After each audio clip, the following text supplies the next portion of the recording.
หมดทันต้องมาเบิกในนามน้องมาวินเอาละเว้ยในนามเจงจ่าในสนามคู่ต่อสู้บอกว่าน้องน้ำมันตอนนี้หัวภายได้เปิดระเบิดกันมาเอาละเว้ยเอาละวะตอนนี้น้องมาวินซีกหนีละเว้ยหนีไปว่าจะหนีตลอดปลอดภัยหรือบอกว่าตอนนี้น้องได้หนีแบบสบายแล้วพี่น้องเอ้ยสบายดีได้หนีไปล็อกน้ำที่2ล็อกน้ำทุ่งสีฟ้าในน้ำน้องมาวินจากเมืองปากสันใจสีพายหัวแอดลี่จากแขวงคำมวนมาบอกว่าจะหนีด้วยปลอดภัยชนประเทศสอนไตเทพพร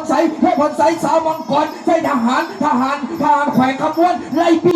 จี้ขึ้นมาแต่ตามทันลือบนทันต้องมาเบิ่งตอนนี้ดึงสโต๊กโยกกำยาวอีก50 เมตรจะเข้าเส้นสายเอาละเว้ยเอาละวะตอนนี้นาวินหนีอย่างเดียวนาวินหนี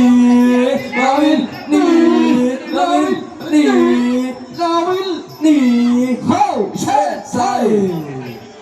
กรรมการผู้ชมเกียรติบอลซ่าเฮือทีสนาในชิงอันดับที่5อยากก็ต้องขอขอบใจอีกทีนึงเนาะ